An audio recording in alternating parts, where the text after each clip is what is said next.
The following is not sponsored or endorsed by Gonzalo Duran. New Yorkers sure have been through a lot over the past few years, but through crisis comes hope, leadership, and heroes. Today we honor those heroes who were there for us when we needed them the most. One such hero is a decorated veteran who tirelessly fights for his country, city, and community. Sergeant Gonzalo Duran. A Marine's commitment never ends. Let's elect someone who will defend and honor all New Yorkers and put America first. Today begins New York's comeback story. Let's elect someone that will bring true leadership, who has served his country, city, and community for over 20 years. And that person is Gonzalo Duran. Let's elect him to Congress, New York District 15 in 2024. For more information about Gonzalo Duran and his campaign, please visit his website at www.gonzaloduran.nyc. That's www.gonzaloduran.nyc. This ad is brought to you by Friends to Elect Gonzalo Duran for U.S. Congress and are not sponsored or endorsed by Gonzalo Duran or his committee. Hey, what's up, man? It's your girl Vero G right now, and tune into our Vero G Spotlight TV Radio podcast, available at Apple Music, iTunes, all the places you could think of. They're all available at those places. So go check it out. We have a lot of great interviews from various artists to mainstream artists and all that said and done. You can definitely check us out. You can find me on my Instagram at officialverog and check out the website at WhosNextNYCRadio.com.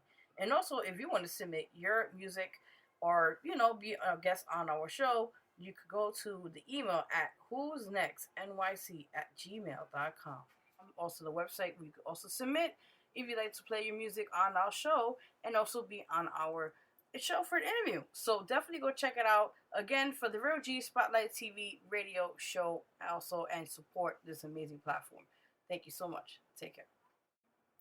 You know who would be your baby mama's favorite DJ, DJ Loudmouth himself.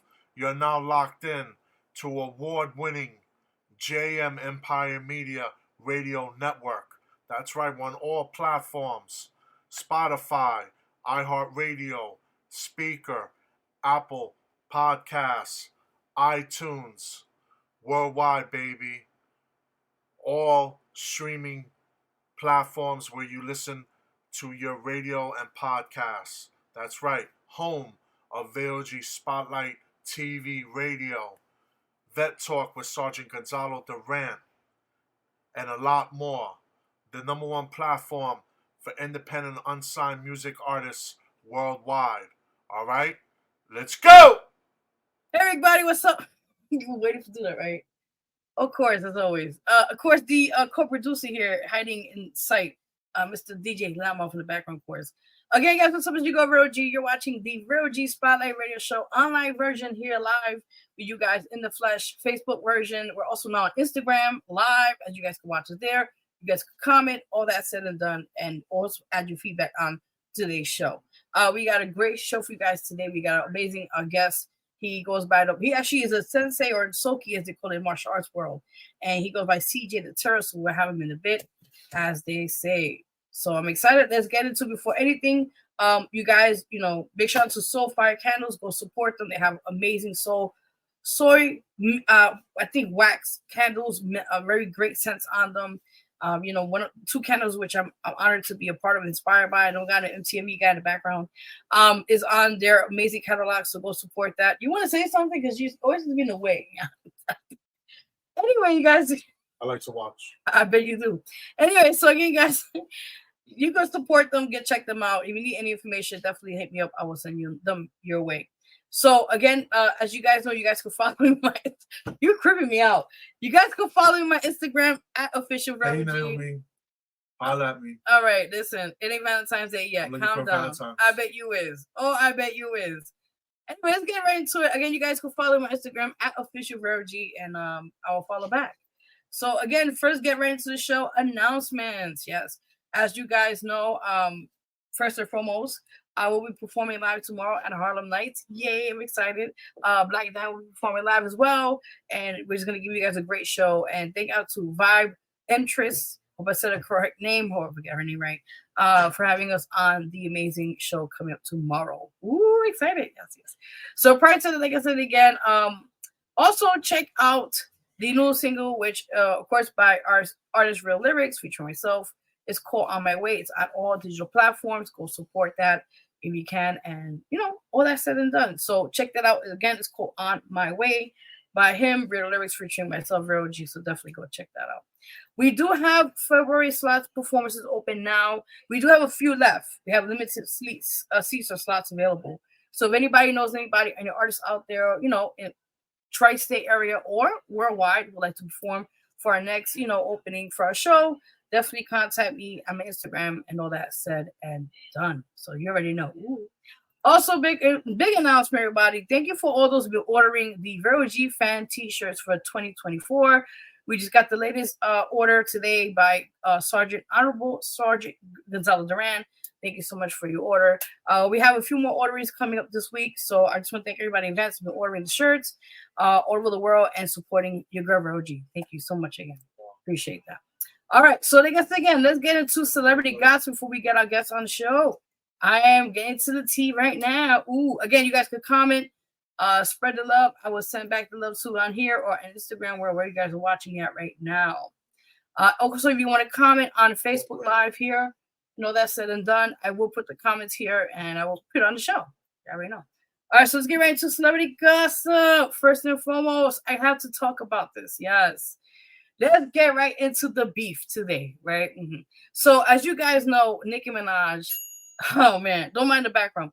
Nicki Minaj, of course, she just had the Pink Friday 2 that came out right recently, and a lot of people are really supporting her album. That's really dope, right? So I know she hasn't done music in a while, so big kudos to her.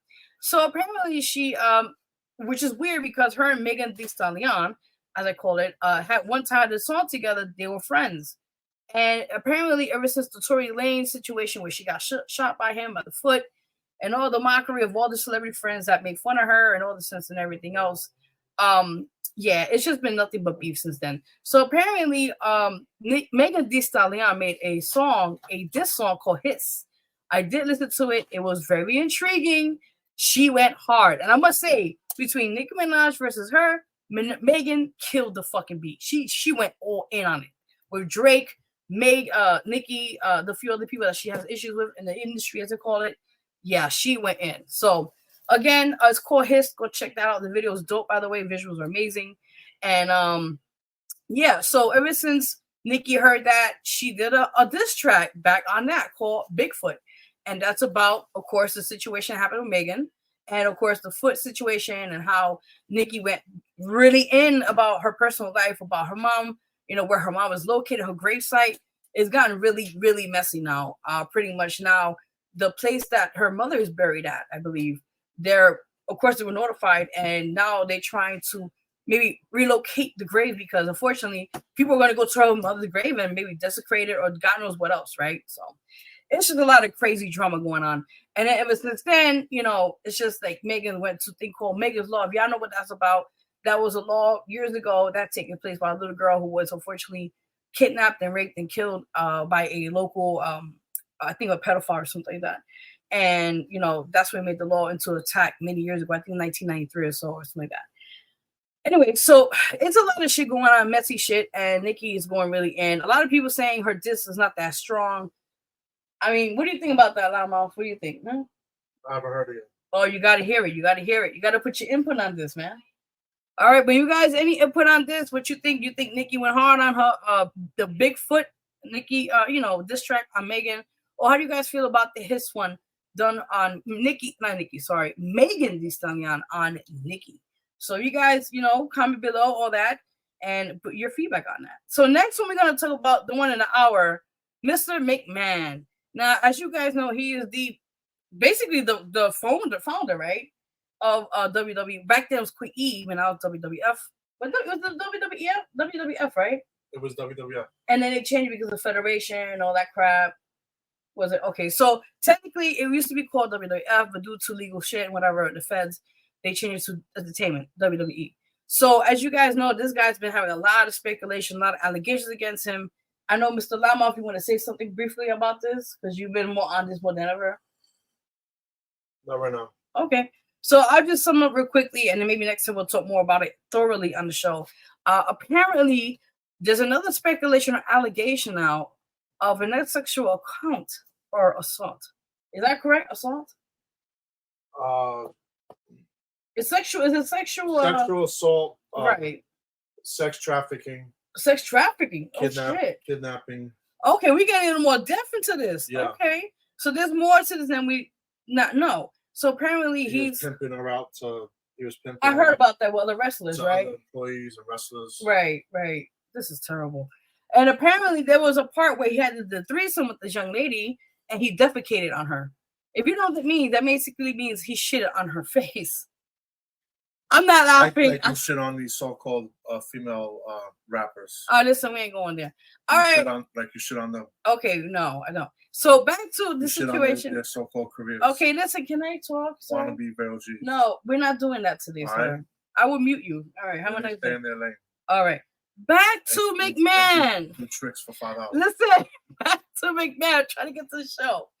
So McMahon, as you know, as he mentioned here in the back, he also carried dildos. Is that correct? He used toys, dildos, butt plugs. Oh my God! I'm done. And he named them after different people and wrestlers that he didn't like. Is that correct? I don't know. Like he had a Hogan one, he had a Rock one. Oh my God! I'm done. I am done. He had a John Cena. I am done. So this man carried around a bag of dildos around just the way he was working out? Butt plugs and stuff. Butt plugs? Hey, whatever gets him off. Or gets the woman off. I'm done. I'm not laughing about that, but... Oh, maybe stick them up his ass. Hey, listen, these days, nothing fazes me anymore. But he resigned in disgrace from the board. Mm-hmm. He's no longer a part of WWE and TKO. Yeah, I heard about that. The company that owns WWE now and the UFC. But isn't it going to Netflix next year? I heard about that. They signed a big $5 billion deal. They're going to be on Monday Night Raw. Is going to be on Netflix starting in January. But he's no longer 2025. Any affiliation at all. Hopefully no. I mean, he still owns stock with the company, right? But he's officially out. Wow, you heard it first here, guys. And, so yeah, the first time in 75 years there hasn't been a McMahon running a part of WWF or WWF or WWE. That's crazy. Which it is now. Jesus Christ. So I don't know. We'll have to do a whole show about this. So. Yeah, that'd be another time for that. So we don't have time today, but we'll have to do a whole show on multiple episodes about him. So you heard it first here, people. So again, speaking of sexual assaulters and rapists, we're not gonna talk about him. Not in this show. No. Well, a woman has come forward. It made allegations, right? It made allegations against a certain TV producer. Well, we're not going to discuss about this. City. No. And he's kind of known in the sex world, adult entertainment. All right. Well, we're not going to get more to it because that's not the main focus of the show with that. So let's just say things are out there and it's going to be what it is. So, they recently they scrubbed Vince McMahon from the history of WWE, the website. That's crazy. They scrubbed his name and his any image of him and videos and Well, remember, this is not the first allegation he had out there. Yeah, this is not the first. He paid over $20-30 million. That same lady had to multiple women. No, there was one that decades. Was that the same one that he paid was $20,000 for therapy services after he violated her and everything? He paid for a nice, like luxury. He bought her yeah. A Mercedes or something. Like, oh, forgive me, me 250,000. shitting on your face and doing God knows what else to you. That don't traumatize somebody? Come on now. Well, this came public because the NDA he had with her, he only gave her the first $1 million, and then she never received the other payments of $2 million. So that's why she has come forward with this suit, because he broke the NDA deal by not giving the payments. Yeah, that's crazy. So, wow. But we'll have more in detail in the upcoming episode. So stay tuned for that. All right. And make sure everybody follows us and listens to us 24/7. We're on all streaming platforms, apps, iHeartRadio, Spotify, Google Podcasts, Apple Podcasts, YouTube. So you can check us out. Episodes like this and upcoming episodes and past episodes on all streaming platforms. You heard it himself right here. You heard the one and only DJ Loudmouth, by the way. Those who don't know who's talking behind me here, but yeah. And you can tell where they can find you too while you're at it. I mean, you might as well. Instagram, DJ Loudmouth Official, DJ Loudmouth Official. Twitter, Real Big Time JJY. Yep. All right. So next one we're gonna go to celebrity gossip. Like I said, we do want to talk more about him because I could think the ideas of what he's doing with the toys and his butt and. You wanted to be a participant? No, I'm good. I'll deny it. Talking about one crazy man to another. Let's talk about the man of the hour, Kanye West. Oh yeah, I saw that. Yes. Did you see that he went and yanked? It was a TMZ. A woman, supposedly a TMZ reporter, came up to him outside. Yeah. And asked him a question about his wife. Does your wife have a free will, free choice? Basically, that she's forced and coerced, right? Because there's been allegations that it pretty much. He's very controlling. He's like R. Kellying her. Oh God! So he controls her and keeps her locked in the house and stuff like that, and she's not allowed to be on social media and all this stuff. Oh wow! And she has to wear a mask in public. That's crazy. And so the woman confronted him, and then he went and he went ape shit. Yeah, he went and grabbed the phone from her and went off on her and saying he's a superhero and all this stuff. When I first heard it here, people, this man is more nutty than the nutty bar. I don't know. If I see him, I'm gonna snuff him. Don't do that. You go. His GP. So you gonna be famous for knocking him out? Yeah. Really? I will knock out Kanye West. I challenge him to him to a wrestling match. Oh God! Please don't. He got a lot of security and money. So heads up. No matter. Once he gets in that ring, his ass is mine. All right, we say so. We're gonna see who's the superhero. I don't know what to tell you, man. I don't know what to tell you, man. You heard what he just said right now. He's gonna be running away as fast as you can. I'm done. You heard what he said, right? So, but yeah, like I said, Kanye West got a lot of issues going on. Again, allegations on his end too as well. And there's a lot of crazy stuff going on in this world with the social media and it'd be a good match, him versus Diddy. Oh God, yes. I want to see that. Him versus Diddy. My God, listen, I will pay to see that. I will literally pay to see. What, a fight or versus? I think more of I don't know, maybe a fight. I think a fight better. Versus is like, okay, Puff Daddy's more like, behind the scenes and take other that, crap. Take that. Yeah, he's on for that and the other things we know about. So, yeah. So, yeah, that was it. See, guys, he's in the back. You see in the background now? He comes and goes, I come and go, like Santa Claus. Wow. You heard it all here, man. I'll come down your chimney. Your chimney or chimney? Your chimney. I've never heard that version before. That's your girlfriend's. Wow, I'm done. I can't with you, man. Anyway, let's keep the show going. Right. Thank you so much for stopping by. Appreciate it. Anytime. All right. That's what I'm here for. That sounds like a plan. All right, guys. So that was that for Celebrity Gossip.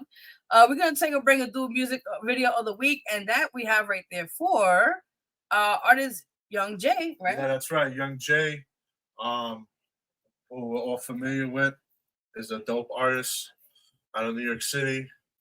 And he's Artist of the Year for Vero G Music Awards 2023. Yeah. And that, and he just recently got a new video done, and it's pretty cool.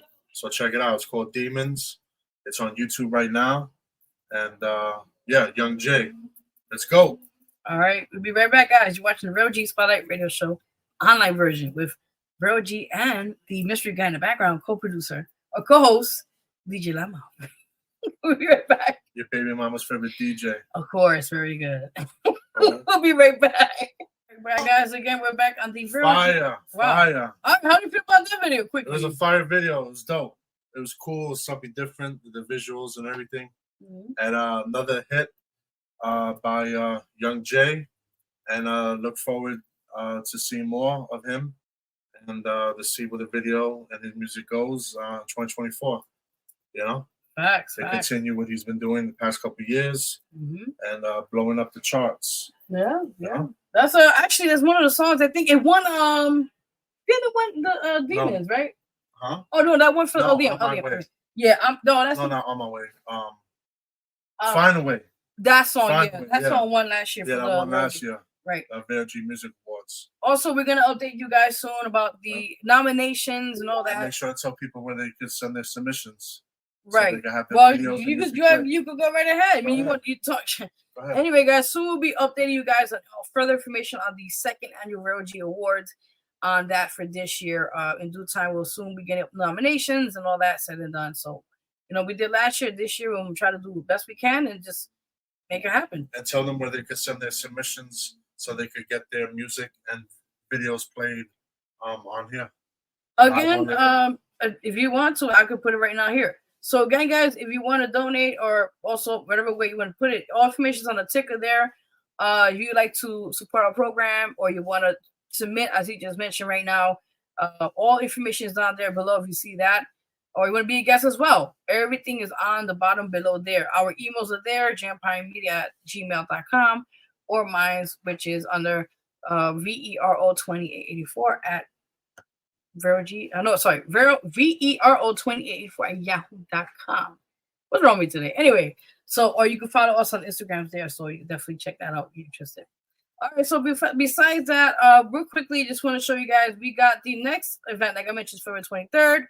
As you guys know, that's happening at the same location we did the last event. Big shout out to everyone who performed that thing. All the artists did it and amazing talent. You could do so and make it happen. So, we got limited seats available. And all that said and done. You already know. So we don't have the flyer for tomorrow? No, we don't have time to put it up. But it's okay because, again, people see my social media. They see the flyer up there. Again, like I mentioned, myself. Harlem Nights Bar tomorrow. Yes. It's going down 6 p.m. to midnight. Mm-hmm. DJ Loudmouth going to be in the building. Vero G, Black Diamond, and amazing other artists. And, it's free admission. So come on through.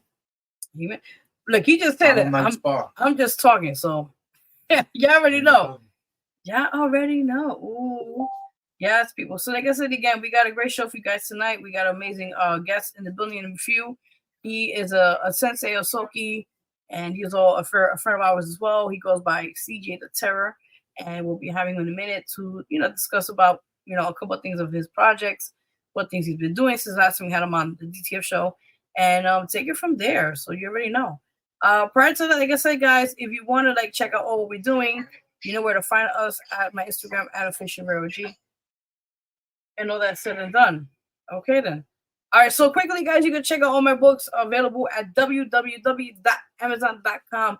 Thank you, Dr. Larry Carnes, for having me on your show. That was taking place this week in Georgia, but it's not Atlanta, but it's Georgia, and Georgia. USA, of course, and that was seen live on TV. It was amazing to see that and to be a part of that and to talk about the book, Trials and Tribulations and Autobiography of Vero G, which you can purchase at that site, Amazon. Anything you want to say? We're going to have a special new video we're going to show next week, and it's by Spotlight Breeze, the new Bronx Anthem. It's hot. It's they're like the new NWA. Oh, wow. And that's the highest praise you could give. Okay. But you definitely want to check it out. It's the new Bronx Anthem. It's on all platforms. The the music, the song, the track, and the video is out, and we'll be premiering it next week. So I look forward to that. You know. Okay, you heard it first here. And yeah, and we'll be having our first music video of the month award. Wait, what? Get out of here. We're gonna see. It's gonna be a competition, and we're gonna see who's gonna get the first music video of the month award. So we're gonna see. You guys heard that here first. I'm just getting news right here. Like, what's going on? What? And of course, these videos that we're playing will be consideration for will be a consideration for our upcoming music awards later in the year, in the spring. Okay, yeah, I first heard it here. I tell him the. All right, awesome. So again, you first heard it here on the show. I'm just learning a lot about this right now. Okay. Oh, what's up, Young Jay? Say good looking out, y'all. Much love to you too in Instagram world. What's up, brother? Everybody joining us right now, Instagram world. Big shout out to Real Lyrics for Charlotte. What's up to you, sister? Ace Scott, Speak Love. Mac the Elias, what's up? Wow. Hello, mama. How you doing? What's up, everybody? Guys, you guys can share. I don't know how you do in Instagram world. You'll be on Facebook too as well. Share the live. Share the live as well. What's up? What's good, brother? Real, I see you. What's up? Send those submissions. We want to see hot music and music videos. So keep them coming. Yeah, but I'm sure Lyrics has a couple new videos. He's always dropping videos. And we're waiting for Gemini to see what he's going to come out next. He shot a dope video. Yeah, that was really good. Yeah. And with Furious Styles. So, My World Part 2, so check that out. Definitely. And shout out to Young Jay with Demons and everyone else. What he just said. I'm just okay. What he just said. But yeah, like you said again. So listen, y'all first heard it here. He said now we're doing what? It's a month award now. We're doing. Yeah, music video of the month. So how we do that? We have to figure out. I don't know. We'll see. Okay, like I'm just going what he tells me. So let the people decide. Okay, that sounds good. Well, we had a few, people that submitted in that, so we'll see. Matter of fact, let's play the video. Well, we gotta get our guest here in a minute. All right, while we're waiting for him, let's play another video. Oh my, here we go. Where is it at? Videos are there. Yeah. All right, guys, welcome back. You're on the Vero G Spotlight Radio Show here live online. And again, that was Furious Styles, My World Part 2, right? Check out the video now, support it, and the song is also available on all digital platforms. All right, guys, so let's give it up. We have our amazing guest in the building. He goes by, I would say, Soki and then Sensei. So different titles, but I want him. Soki Sensei, the Terror. Okay, well, he just. Terror. All right, you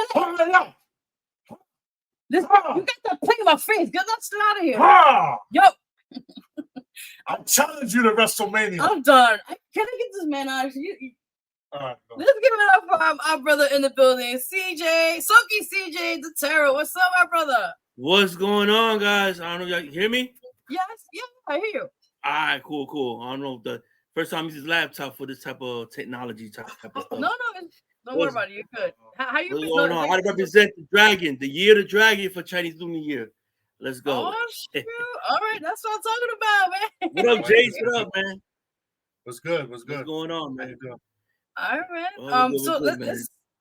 No, you're good. You're good. So yes, it's something wrong. So before anything, I know it's been a while. We had you on the show, the radio version of that say. Yeah. So I missed that, man. That was my home, man. That was my home. I know, but you know what? Things are for a reason. So we're doing an online version. It is what it is. So before anything, Happy New Year. You too. Happy New Year to you and the family. Thank you. Same here. Definitely. So since the last time we had you on that show, even till now, what you been up to? Tell the world what's going on. Yeah, I've been on a roller coaster, man. It's been some ups and downs. A lot of things been going on. I was trying to get a deal done for a dojo in Harlem. And then when I got to Harlem, I was looking around and I got there always early. It was a great deal. They offered me $2,000 a month to be a consultant for this particular location, but there was other martial arts schools in that area, so I didn't want to compete against them. I didn't want to go to a dojo war with nobody. So I told the person, I thank you kindly for that. So I walked away from that, I'm still working on this project. I put it on the side, but I'm going back to it now this year and just training. Just focus on training and building the brand up. And in October I got a phone call from Grandmaster Anthony to fly out to where he lived at.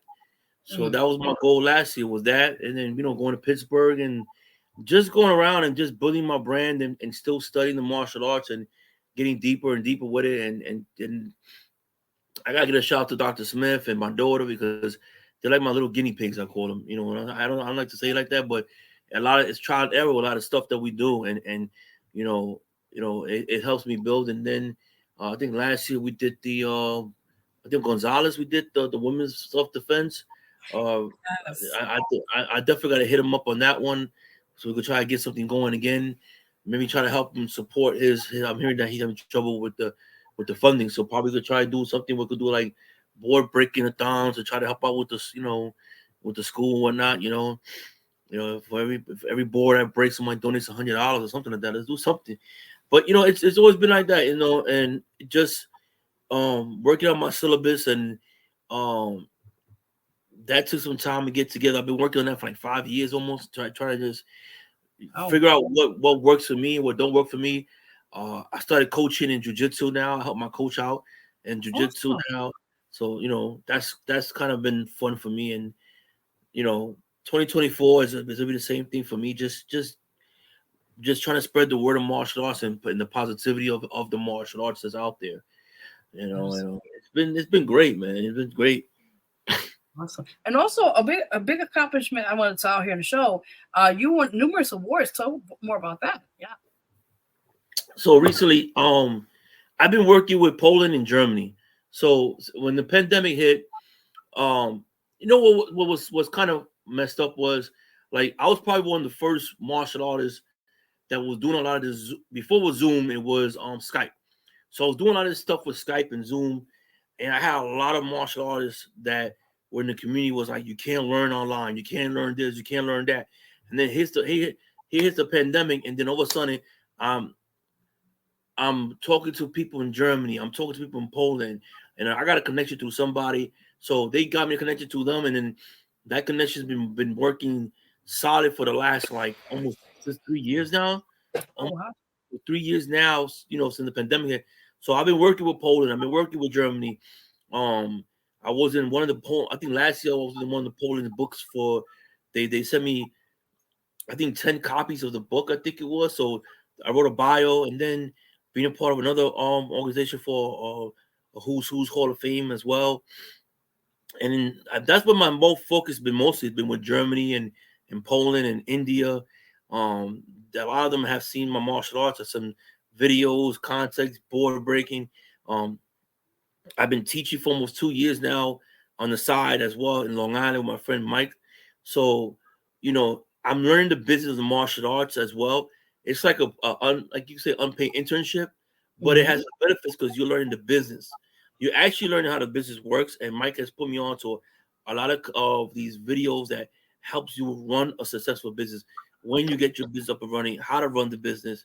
And, and Poland, Germany as well, they've been helping me as well to build me up to, like, I go to Germany or Poland, they say, you come out here, we'll take care of you and everything, because you're one of the martial arts that's always out there and doing these videos. And it's kind of cool because, like I said, the pandemic hit and all these martial artists didn't know what to do. And then those that did not know how to survive on the technology, their schools are gone because they didn't know how to do the Zoom meetings, or they didn't know how to do this and how to do that. And now everybody does everything online now. It's kind of crazy. Like, I watch one video, like someone was learning jiu-jitsu online, and I said, wait a minute, wasn't that like negativity, or was it a frowned upon at one point that you're not supposed to learn online? You're not supposed to use Zoom. You know what I'm saying? So it was like, oh, you can't learn online, you can't learn like this. But then everybody's doing it now. So now it's like it was a taboo, a fad, or it was negativity, but now everybody wants to do everything on Zoom. So everything is on Zoom now. You got 12-step meetings, you got colleges doing this now, and it's been like, that's what's been going on. And shout out to G Dog. I was out in G Dog's school early this year, last year as well, and still doing the speeches, helping my community. Like, there's a lot of people in the martial art community, the martial arts that say that they don't help out the, you should be helping out the community, and I don't see that much of it. I don't see that much. These guys have all these grandiose schools, and do they help the community out? Yes, they help the community out, but not really doing much out there.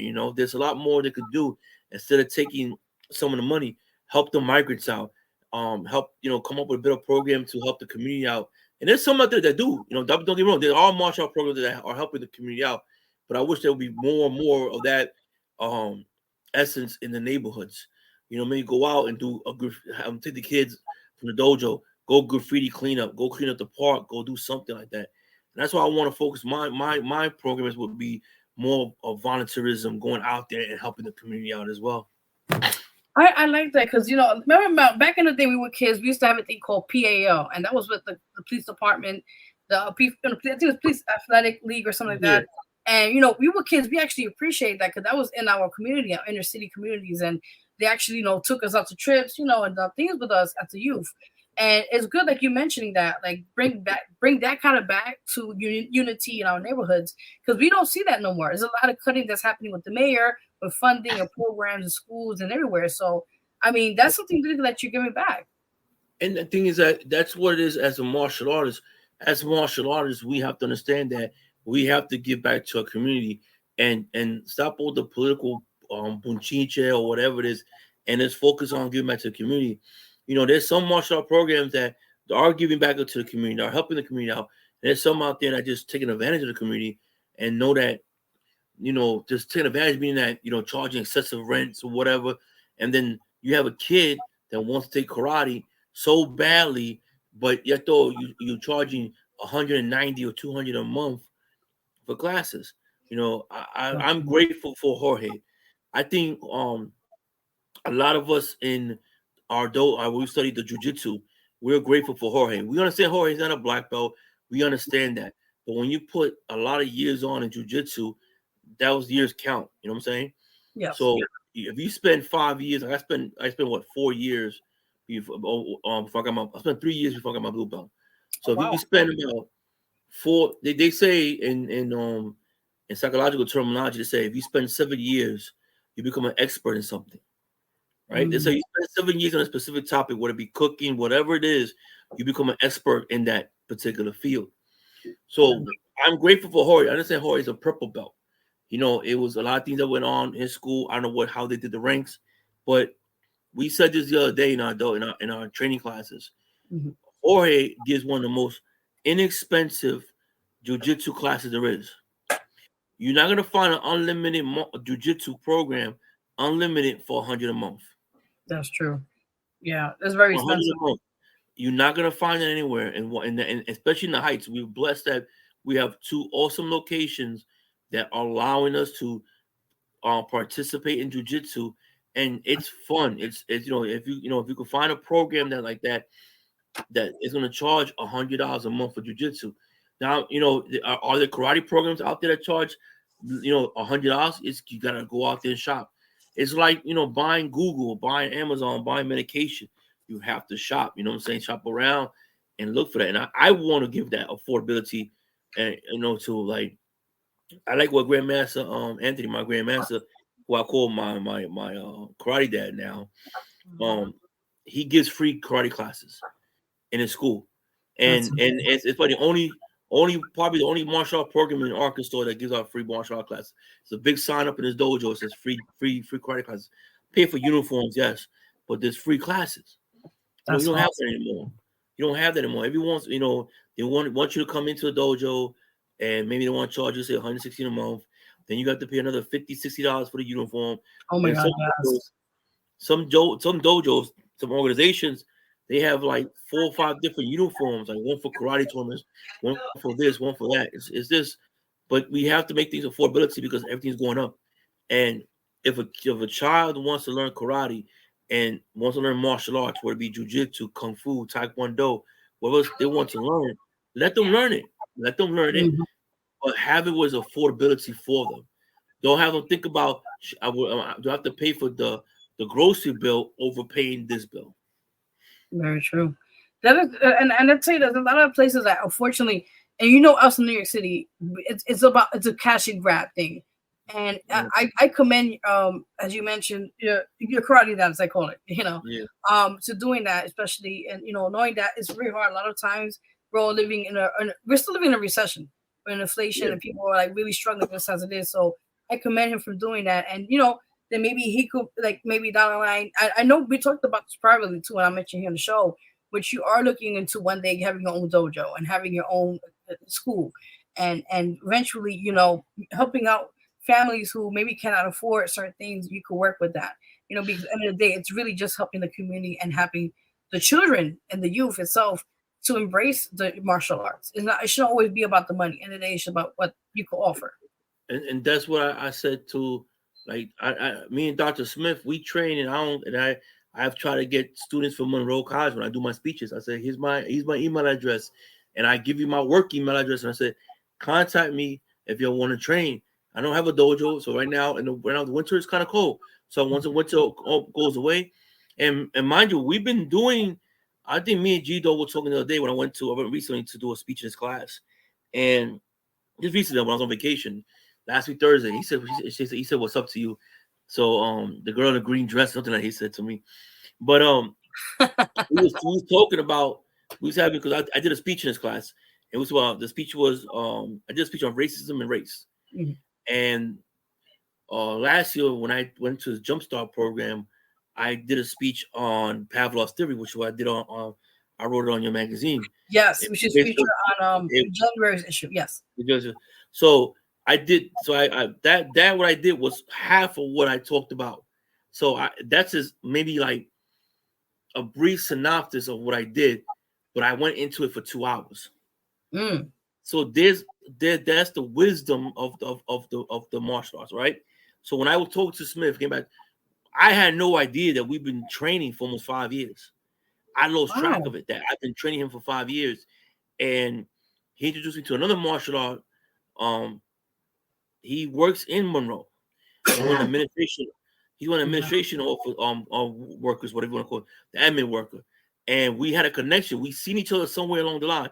We couldn't figure out what location, would have been a tournament, something. And we was talking about the politics, talking about other stuff in the martial arts. And that's what Smith said to him. We've been training for 5 years, and I couldn't believe it. It's been 5 years that we started this journey, where which is us around the pandemic time, trying to figure out a way to A, stay shape, B, try to keep everything sharp. And even though we was doing our distance training, we was in the outdoors, we say, no, screw it. We know what we were about. We respect each other. We know each other for 30 years. And one of us catch COVID, we catch COVID. And we just was getting it in, bringing Katie along, getting it in. So 5 years of trying to like build. And that's where the syllabus came into part, because Grandmaster Anthony does not give out anything for free. The rank and everything, is it free? Okay, we understand it's free, but we also have to bless him, and we have helped him out and try to bless him as well. But there is hidden things that you have to do, right? He will ask you to do something where it's like, for me, for example, I'm gonna talk about for my example. A lot of those out there say that I was just handed this rank. No, you have to build. You have to do syllabus. You have to do resume. You have to do a martial art resume. A lot of martial arts don't know how to write a martial art resume. A lot don't know about writing a thesis, a basic thesis of what your art is about. So you have to pick something that you're training somebody in, whatever's in your art, and you have to write a thesis on it. Then once you write your thesis down, you have to now write a syllabus. So now your syllabus has to, what are you going to teach your students?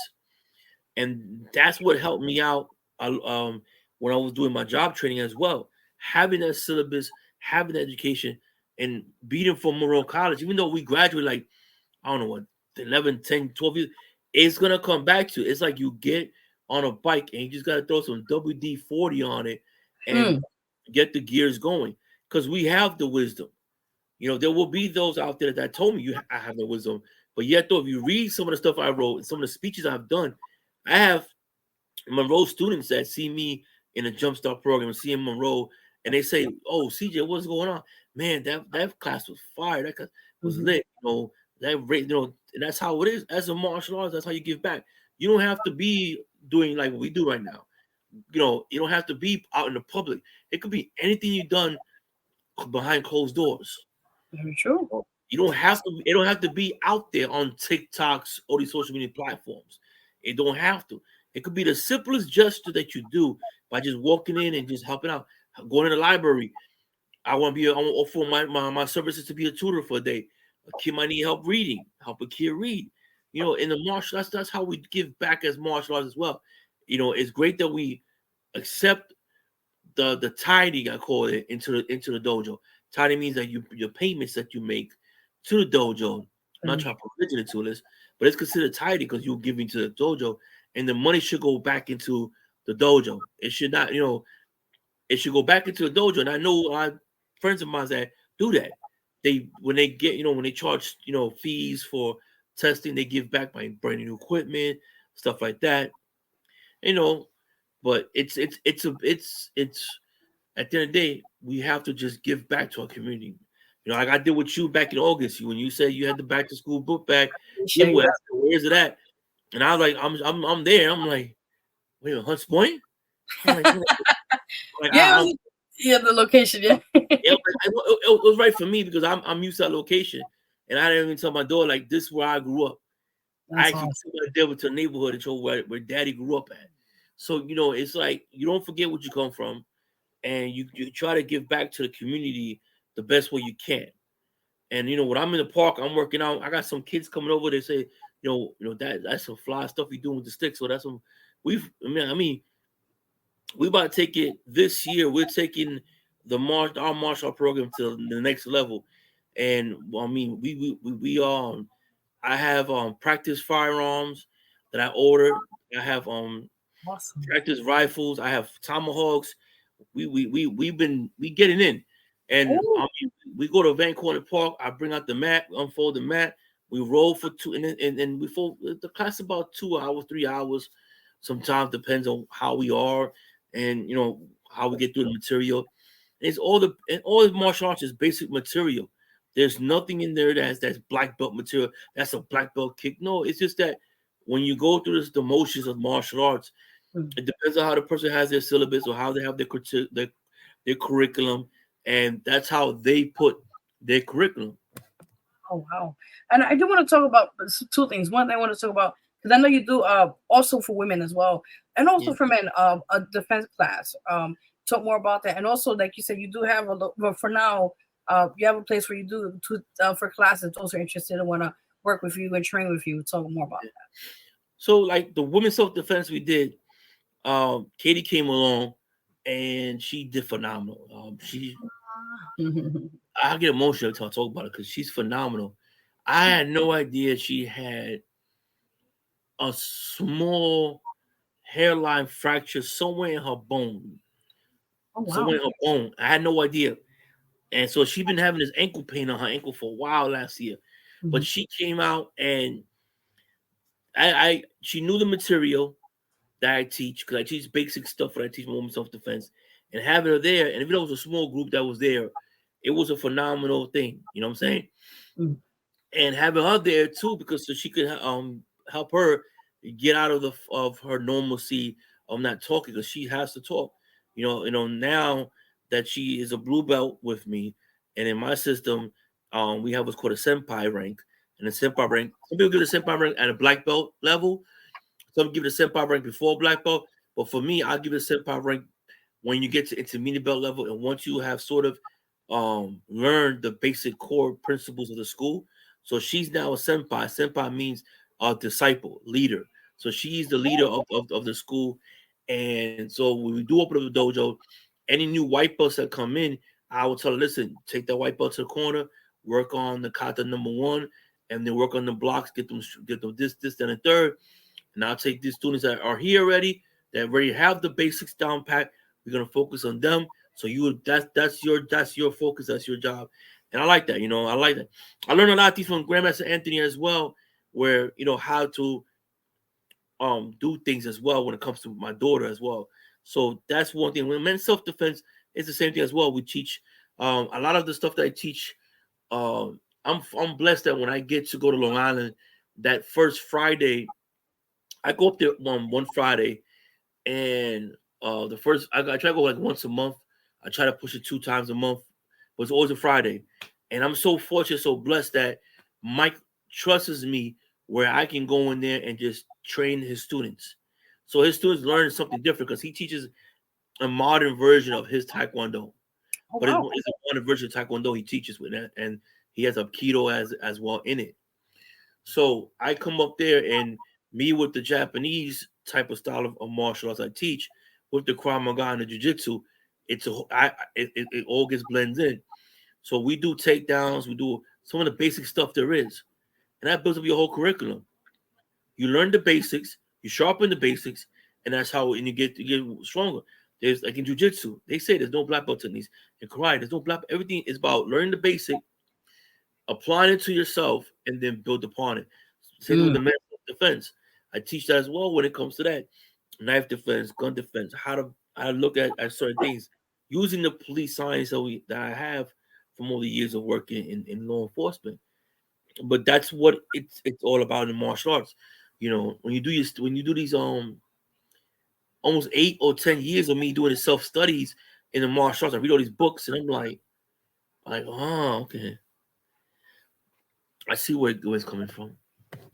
No, definitely. And like, if you want to brush up people quickly on that, like, because like people, maybe some people don't know too much, but if you want to like educate them a little bit on here, there's different rankings, there's different colors of the belts, different ways of like all that.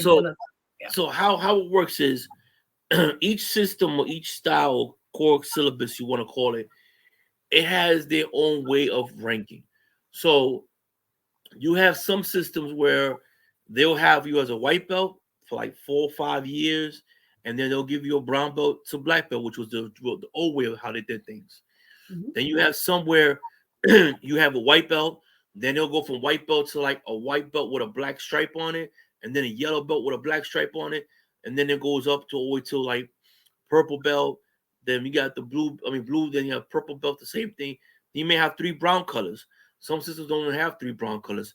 Some systems add a red belt to it. If you're in the Taekwondo system, they have a red belt in between their system, and then towards your black belt, they call it the Punse belt, which is it's actually a master level belt, but they use it as a belt before you get to your black belt. So the top will be red, the bottom will be black. So they might wear the red side up, and then the teacher will tell them flip it up to the black side. We're in the black side now you're getting ready for your black belt.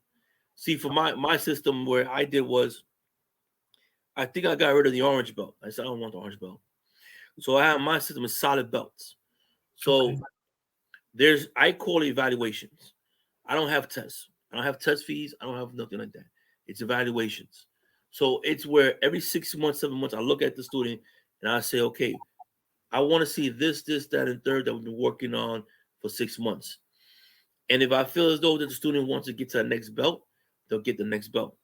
And then if they're not, I tell them, listen, gotta come to class a little harder, try to be on time, and then, but when they start seeing other students get their belts, they'll be like, how, who? That's when you tell them, listen, if you put in the effort in the dojo, you put the effort in your school, this is how you build students to be greater students in school as well.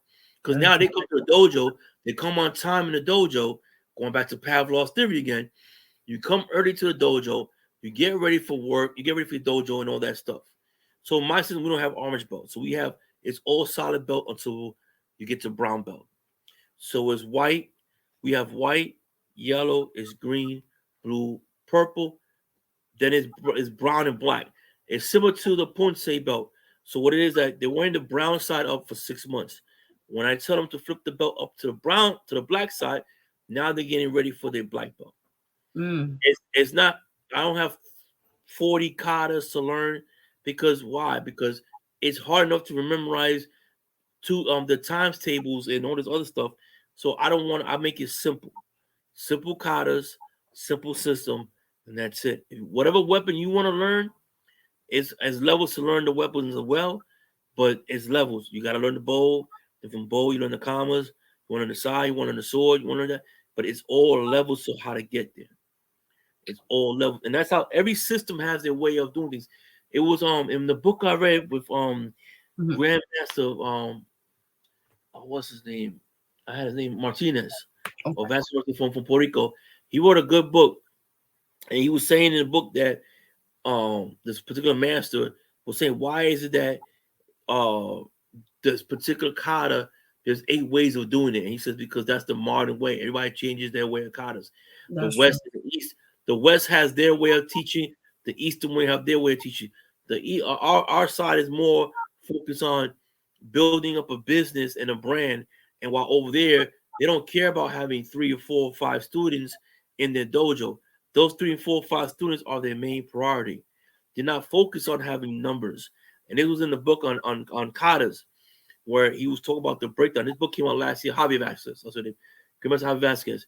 He wrote a book on katas, and there's a very educated man in Puerto Rico, built a dojo by himself in Puerto Rico, wrote these 3 phenomenal books. He makes his own weapons in Puerto Rico. I read all 3 of his books. One on Kabuto, Tuate, which is self-defense, or the application of the katas, and then the kata book. And that one is it's a book itself where it's like you read it and you're like, okay, I gotta read it again. I gotta read it again. But I break it down between reading and studying. Mm-hmm. You have to study the book. So it means you have to sit there, study, take notes, highlight the points, and then go back into it and reread it again. That's how it is in martial arts. You know what I'm saying? People just read books and then sell it on Amazon or have them as a book library, and they never read the book. Or I read the book and don't even know what was in the book really. Actually, they don't get the fruit of the honey, like they call it. No, you're right about that. And I do want to add that you also, I want to tell people also, you were also published in a few books. Let's talk about that as well. Yeah. Well, I've been to some books. I was blessed to be in the book 46 of this martial art magazine that they did, where they had this world's greatest martial artist 46, when this grandmaster won to honor martial art masters, or those that are fifth dan. So you have to be fifth dan to be in that book. And he did a whole collage and put me in the book in volume 46. The Poland as well. There was a Bushido Warrior book he wrote, which has a bunch of martial artists in there from Europe, and then he asked me to be in that one. The Who's Martial Arts Hall of Fame, they have a book. I wrote a bio on it. I did well on the bio for me, but I have a better bio now. So when we do the book again this year, if I get it by this year, I have a better bio for them. Thanks to Grandmaster Anthony, because the bio I had was more towards educational type of bio. It was more towards a bio on the martial arts, where you focus more on your martial art resume than you focus on Dr. Smith worked on that bio, and that bio was geared more towards educational type of bio. This is more geared towards how martial arts should read your bio and keeps them entertained basically on that type of bio. And and then I'm still working on with my other friends to try to get. We've been back and forth with this other project as well, and then I'm working on my thesis for later down the line. If when Eastern USA Martial Art asks me, hey, we want to put you in our PhD program, we're trying to put you in this, or anybody. So I'm writing this thesis up now, where it's just that it's the same thing with the syllabus I wrote for Grandmaster Anthony, where it's like it's I put it together. I sit there one day, brainstorm on some things, and then go into it, and then write about the history of Goju-Ryu. Then go into the history of like Goju-Ryu is deep because there's so much so much out there. There's little information out there, but you just got to seek the information. Yeah. Like I was talking about this one particular book that I read, and it's like it's the history of Goju-Ryu, but it has the whole timeline of karate. And when I read it, and I remember I was talking about this particular how the rank structure was done, and I said like in the 1930s you had a Dai Nippo Budokai that created the titles that we have now. So they created the Kyoshi title, they created the Hanshi title, they created the Renshi title, which was called Sirin Sho, because that was the Chinese way of how they gave their titles. So they changed all the titles around to make it more Japanese, because they wanted to change it. Even the name, Karate was not the original name. You know, it was called Todi. Right? It's Mm. called Todi or Todi, you pronounce it in Japanese. So Oh, that's wow. what the original name they changed over to karate. You know, there's some people that tell stories about how Giucano, pronounce the name correctly, Professor Giucano, who founded judo. They say, well, he changed the name from jiu-jitsu to judo, and it wasn't him. Even in his book, if you read the first chapter of his book of the Kodokan of judo, he never changed. The first thing says jiu-jitsu to judo. The title Mm. says jiu-jitsu to judo. So that means that it wasn't, they wanted to spread his art, but because the word jiu-jitsu sounded too rough, they went with judo because it translates to the gentle art. So when you get into the art, when you get into a lot of the history and really get into the history, not getting something regurgitated towards you, towards let's say another person, it's great that the person is giving the history, but it's good to do your own research. Um, I tell a lot of martial art practitioners that a lot that you have to do your own research in the martial arts, but they don't have the guidance on how to get the research done, or how to start the research process.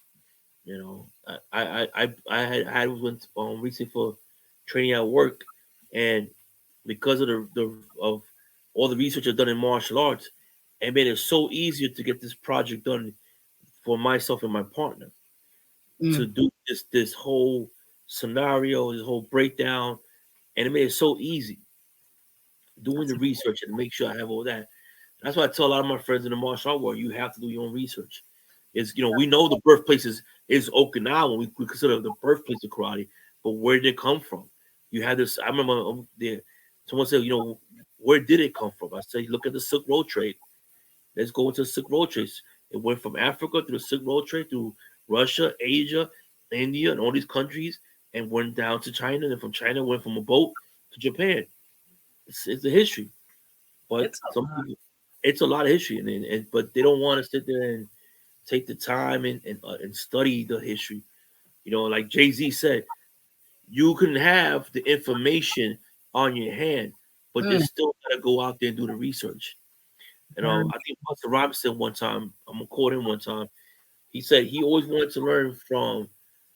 He called it the ghetto professors of the neighborhood and become one of those wise people. That's what I wanted, and that's the reason why a lot of people in the martial art community don't like that because I do research. I'm not gonna sit there and to let you tell me the wall is white. Okay, the wall is white. I believe the wall is white, but why the wall is white? Why Mhm. is this? And they're like, no, this is how we do things. And no, we live in a society now where we have all this information, we have all this technology. Let's use it.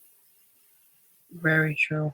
Now, I do want to add here because a lot of people don't know the difference between it, but you have done a lot of essential research and information on it. Let's talk about what's the difference between the Western and the Eastern in martial arts. So what it is that we got to go back into World War II, right? So World War II happens. We go into Okinawa, and the Americans are in Okinawa, and they see this weird stuff that these Japanese are doing. They're doing Tai Chi, they're doing all this stuff, and they want to learn. So they start picking up this martial arts, what you call martial arts or the karate. Mhm. But the Japanese are smart because they're not teaching them everything they need to know. See, the one Mm. thing about the Asian culture is that they keep a lot of things secretive. I used to date somebody that was in the Asian culture, so they used to keep a lot of stuff within themselves. Like after World War II ended, a lot of the Japanese burnt books. A lot of the stuff that a lot of the stuff was bombed. Like That's Okinawa was a small island. It's a small little tiny island, you know what I'm saying? So they were getting bombed. So a lot of stuff that information was lost. And sometimes the culture was not passing the knowledge down to those. So what happened was they come back to America, but they don't have all the information. mm. So they try to go back to Japan. They try to go back to China. They try to they try to create something which we call karate here in America, and people understand that it has always been here. We go back to the 1920s when boats from Japan were go to South America. We'll go to Hawaii. We'll go to California. Right? California was a large Asian community. Hawaii was a large Asian community. South America, Brazil. Brazil was a big. People don't understand that Brazil is a mixed culture.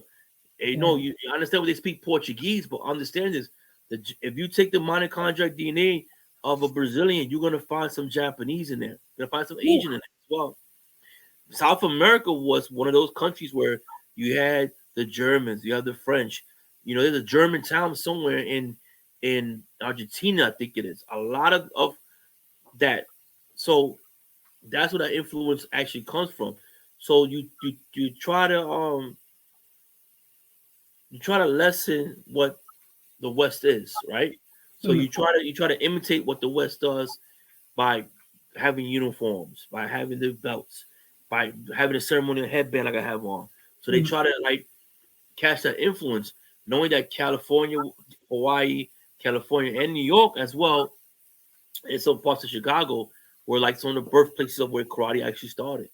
When we go into the history of karate, Hawaii and California was one of those that was heavily into the martial arts and slowly trickled down to New York. And New York being the mecca of it, went into Chinatown of New York. So Chinatown, New York, where not too far where you at, is where a lot of that was in there. You had a lot of Chinese schools opening up, trying to, and it's hard to get into these schools.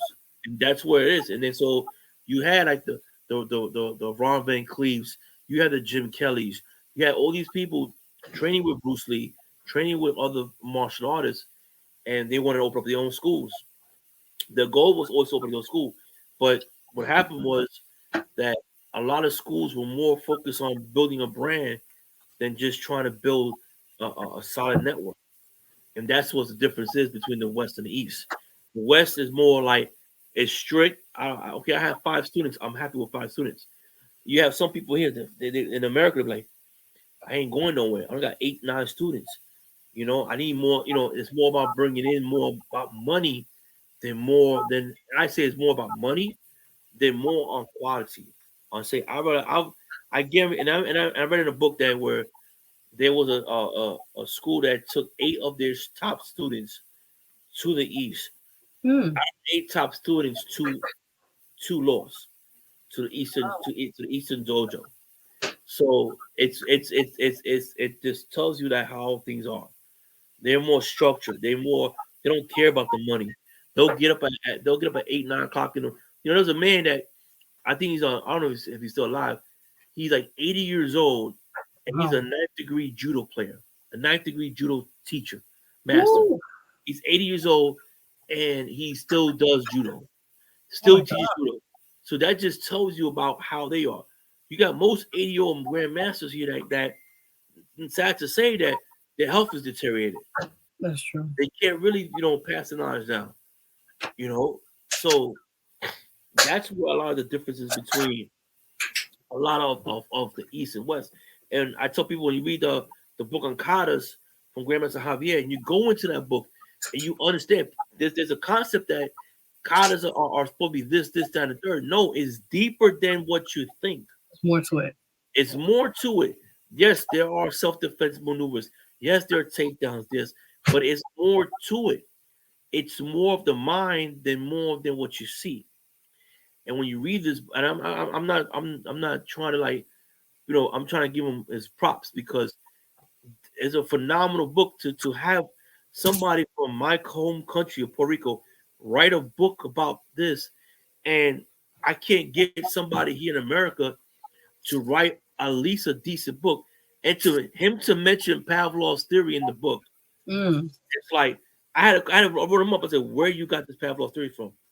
You had to have some type of college, that's a sociology term, Pavlov's theory, and that's where it is. It's.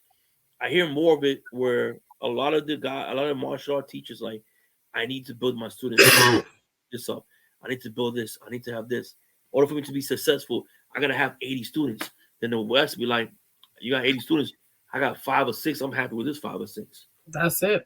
That's where it boils down to. And I'm not bashing schools. I'm just preaching the facts that It's like you can't have McDonald's wasn't happy just by having one McDonald's. Burger King wasn't happy by having one Burger King.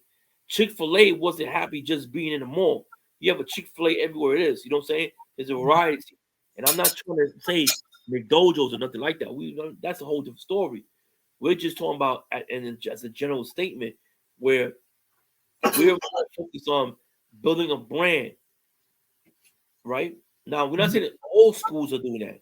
You know what I'm saying? We know there's some schools that have that Western philosophy that I don't care how many students I have, as long as I have students that coming in consistently and they're busting their tailbone, you have those schools. But then you have other schools, there's a percentage that wants that, and the percentage that says, I need to have my brand. I need to have a karate school in my town. I have to have 8 karate schools in my town. You know what I'm saying? Just to make me successful. You know what I'm saying? And there's schools that's out there that's like that.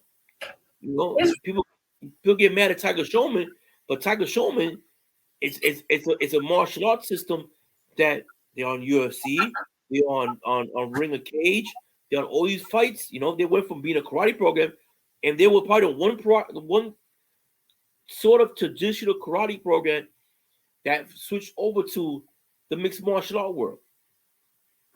So that is so true, and it's funny because years ago I saw. Remember the commercials used to have them for him with the brand, with the wear, like the outfits they had, like the wear. And I remember that the schools, they still always promoted heavy, like on TV back. The commercials, like, oh, go to the Tiger Showman show. What do you call it? Like schools back in the days, and they're big out there now. Until now, even then to now, they still big in New York, but they slowly die off because the rent got high and stuff like that. I met I think it's called Jimmy Rivera or Juan Jimmy Rivera. He had a school on 14th Street. I'm sorry, on 20. He was on 20th Street. He had to close the school down and move to Jersey. My coach, his head coach, left to Jersey. Victor Chalin had a school in 42nd Street for years and had to leave. Wow. Had a school right in the heart of Times Square, right by the M&M store, the M&M candy store right over there. He had his dojo, his school right there. The rent get high. Things are getting high in New York, so you have to close down the school. You have to try to find a community center that's gonna allow you to do what you have to do. But I'm not here to say, I'm not bashing nobody. I'm not here to tell nothing about it. About anybody, how they run the business. Where you want to run it, I'm happy. I'm just putting it out there where I'm giving a statement out there where people are not really talking about it. They're behind closed doors. They're saying all this stuff. And, I'm the person that I come here and say it's coming out to light because we need to hear this stuff. As martial arts, we need to hear this stuff. It don't have to be that you have a karate dojo on every corner on Kingsbridge or West Buffalo, Egypt. If you have that one school and you can have that one particular, if you're a solid school, you're fine. If you could get a second location, that's great. If you get a second location, you get a third one, that's great. I'm happy. I'm saying the more the merrier. That means you could your brand reaches out to certain areas. But if you can't get that level, that's fine. But that's where the East and the West is different. That's where, and I learned that from that book. It was probably the 5th chapter of the book, I think it was. So on page 86 or 87 it was, where he talked about that. And I highlight that a lot. I highlight that a lot because, we have to understand that where we come from. Understand that, if we can't always focus on that prize. We have to focus on what we have now.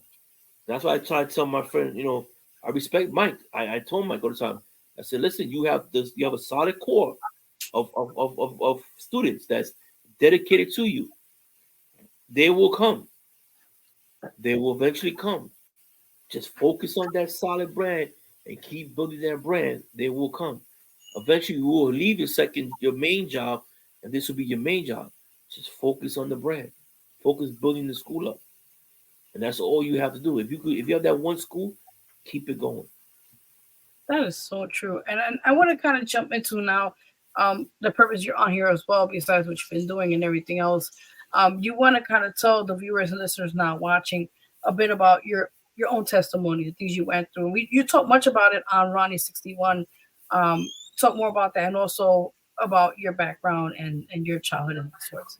So what goes on when I did Rolling 6-1, we did it because it was a lot of stuff that was going on, a false narrative of who CJ was, and it was a big false narrative. So I was a kid that was born and raised in the Bronx. I deal with bullying a lot as a child, and I faced it head on.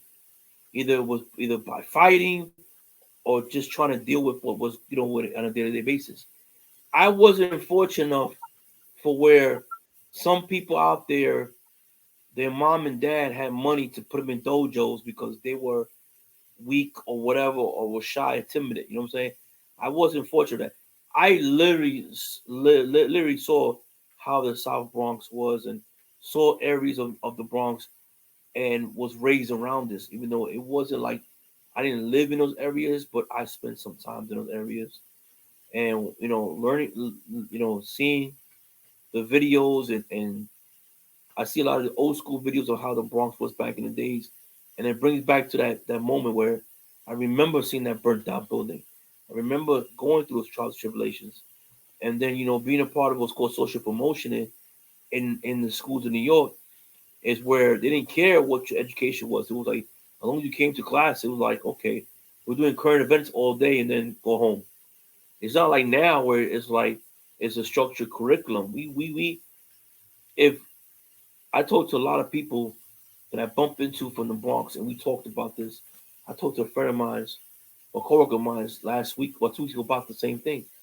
About how was being raised, and if a child did not show that he was on an educational level, they labeled you with a learning disability, or he's special ed, or he has HDH, or whatever it is. So growing up in those times, that's how it was, and I was labeled with a learning disability.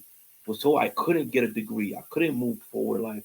So I went on to security, did auxiliary. I was 18 years old as an auxiliary officer. That was the only thing that kept me off the streets of New York. I was so scared. I was scared. The fact of the matter was that how the streets took a lot of friends of mine, and I saw that. That's where it was, where a lot of my friends turned to the life of drugs. A lot of my friends turned to the incarceration life. I didn't want that. I wanted something positive. So that's why I did the auxiliary. I never feared the streets, but I was fearful of other things that led you from the streets. Because there's those out there that say strongly, "Oh yeah, I survived the Bronx. I said, do you survive getting your book bag taken?" They say, "I survived that. I truly did survive stuff like that." And I tell my daughter all the time, I say, "Yeah, I was bullied. I fought the bullies. I fought the bullies. I don't care you was a man, woman, whatever." People look at me like, "For real? Like you don't look that type of person." Like, yeah, I remember having a fight every summer in my neighborhood. So, and my uncles would try to put me in fresh air, fun, and all this other stuff just to keep me away from it. But growing up in those times was rough. And that's what made me who I am today. That's why when certain people see me out in my uniform or see me, they were like, damn, CJ, like he by the court, he's on a mission. Or why his head always down? Because that's the way I was taught. I was taught when I went into these neighborhoods not to look at nobody. Keep your head down, stay low key. We talking about 184th and Valentine, 183rd and Grand Concourse. We talking about all these other neighborhoods, Garrison Avenue, Hunts Point, and all these other places, and that's how it was. I survived it. I mean, I lived it. I don't have, I wasn't fortunate that my parents could put me in a karate school so I won't be a wimp or so I won't be this. I lived a hard knock life. I knew just to keep my head straight, mind my own business, went into certain neighborhoods, and that's how it was. I never got robbed or nothing like that because it was I knew what to do and acted a certain way where certain people would be like, okay, we're gonna leave him alone, or I'll just go play basketball somewhere or play baseball by myself sometimes. That's the way I survived, and it was rough. I mean, growing up, it was hard in the Bronx. We didn't have much. We have little to nothing almost. We made up our own games, manhunt, all this other stuff. And I'm sort of blessed that a lot of my friends that I grew up in this neighborhood, I'm successful. I got a former friend of mine named Hector. He's doing marathons around the world almost now. Quit smoking a couple of years ago and started running. I just saw him running a marathon in Miami, and he just ran the New York City Marathon twice. And we went to school right here next door to me. See a lot of my friends that are successful now. Some are not. Some I bumped into where I worked at, and they felt that way. I went to a friend's funeral and I thought that I was in jail. Some even thought I was in jail. I was dead in St. Raymond Cemetery. It was one of those times that if you ever watched those YouTube videos of the '80s in the Bronx, I seen it firsthand. Witnessed it. Witnessed it in my cousin's mom's house, looking across the street, and the buildings all burnt down. And across the street, you see smoke from a mile away because the like I said, the Bronx was burning. Get on a 19 bus. You get on the 19 bus right there where the McDonald's is, across the street from the Bronx Zoo. When they passed the Bronx Zoo, you now knew you was in the South Bronx. Passing the burnt out nightclub that caught on fire, the Happy Land fire. I had a family member that lived right around the corner from there. Darnell, my best friend, for years he lived in that area. So going back to the area, you know what I'm saying, and you don't forget where you come from. You don't forget where you come from. It was I didn't have the opportunity to like some people did, where they just ran to a dojo and spending time in dojo, and I didn't have that. I actually lived and spin around that type of environment. And that's why I can identify certain things so quickly at my job. I can read people real quickly.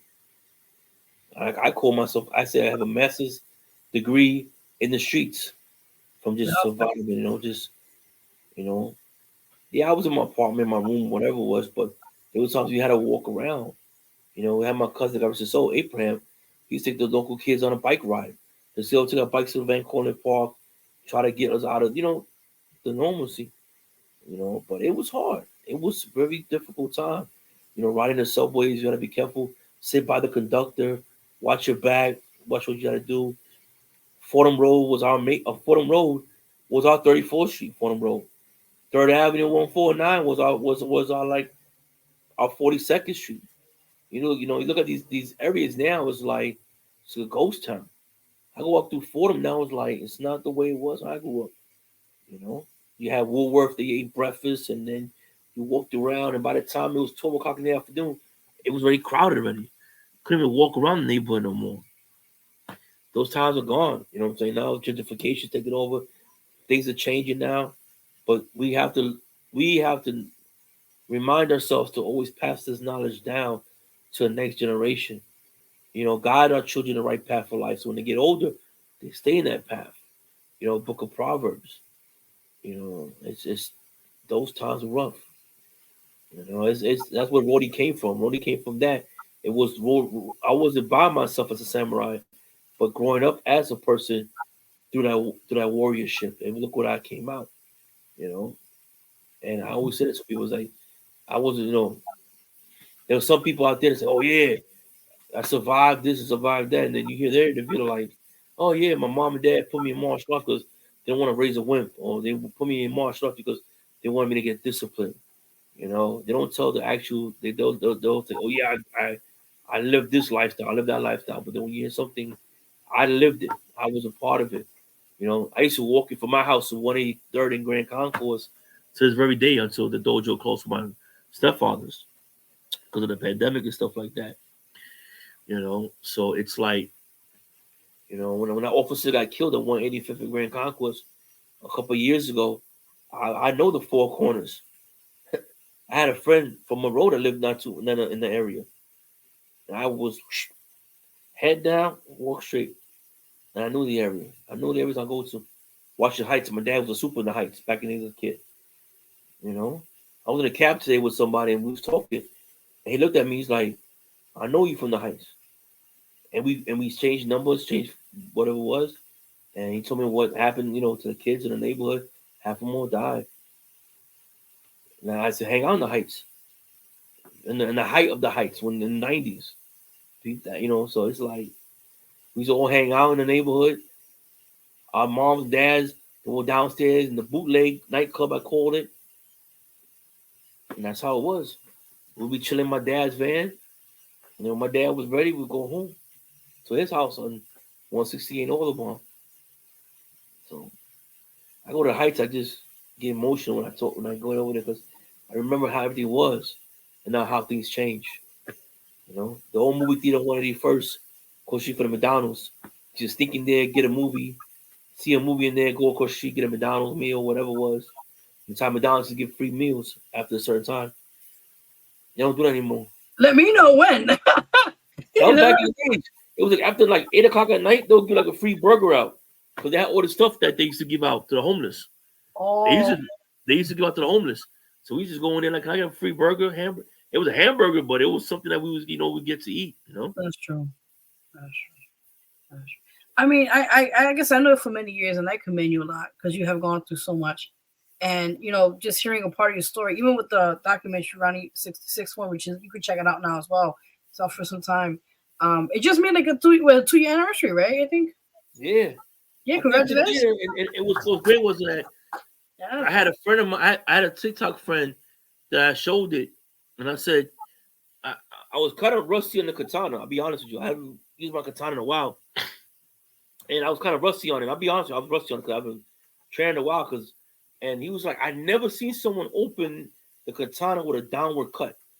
Mm-hmm. He's a TikTok guy. He's going to TikTok. He's a big time martial artist TikTok guy. And he said, I never seen somebody do it with a cut the way I opened it with a cut.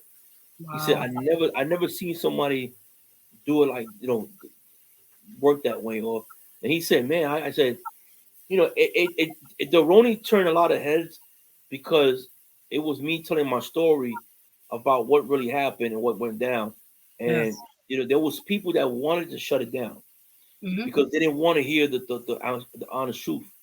And then having here and there where things would spark up again and die off and spark up again and die off. Well, it was, now is where the point is where everybody is like, it's not much to say about it anymore. You know what I'm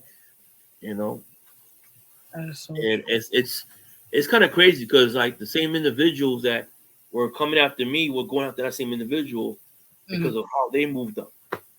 And then they were trying to defend themselves. And I guess they might have saw my blueprint and was trying to mimic that blueprint. That's great. But I never, like I said, as I spoke to one of those through, I don't know how it worked out, but we spoke somewhere through somebody else's page, and they were like, "Oh, you were so quiet about it," and I said, "Well, my lawyer told me to be quiet about it." That was my grandmaster. My grandmaster said, "Be quiet about it."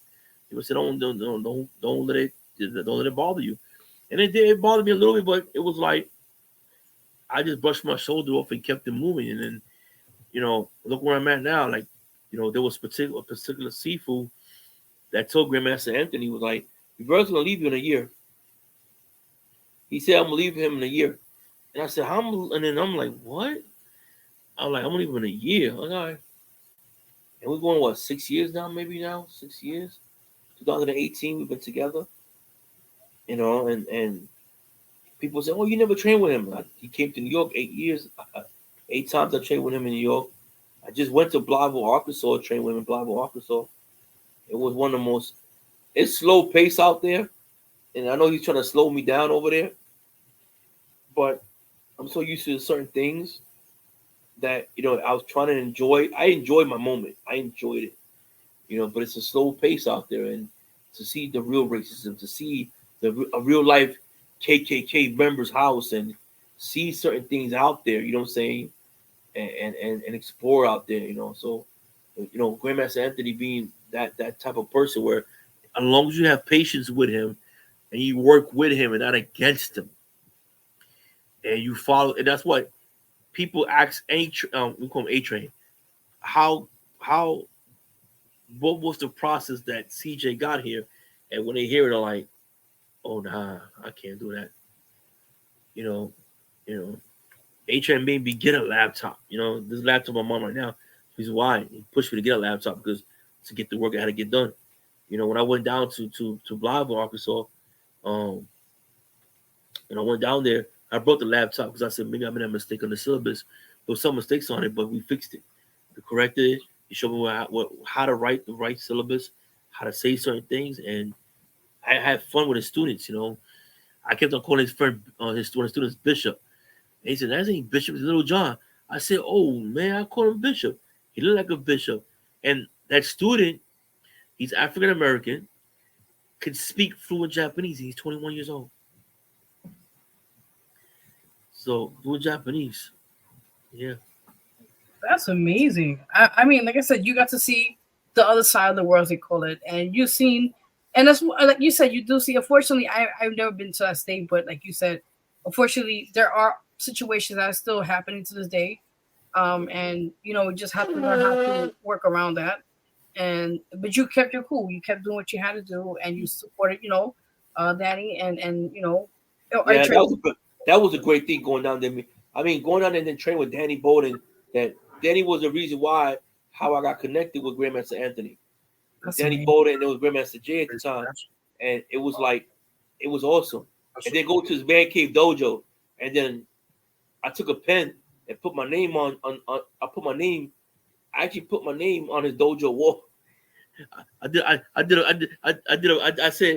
said the Boogie Down Bronx Senior Master CJ the Terror. It's a beam. You put that on the wall? On the wall. When you first walk in, there's a beam. So I saw the beam. I'm like, "Can I get a pen?" Like, why? And then Grandmaster Anthony was like, "Well, you write a dissertation there?" I said, "I want to make sure that when anybody questions Danny Bowden, that did CJ come down to New York, come down to Mississippi?" There's pictures, there's video. Me and Grandmaster Anthony went to see Elvis's plane. Yes. We had to, the way we took the pictures was like I had to touch the plane because in case people would say CJ cropped the picture or something like that. No, you were actually in the plane. Yeah, I saw the photos. Yeah. It was a regular plane that you just put a bed in it, but it was a nice plane though. I mean, it's a great. I mean, that era, I guess that's what they did. Like they took out the plane seats and put a water bed in there, Wow.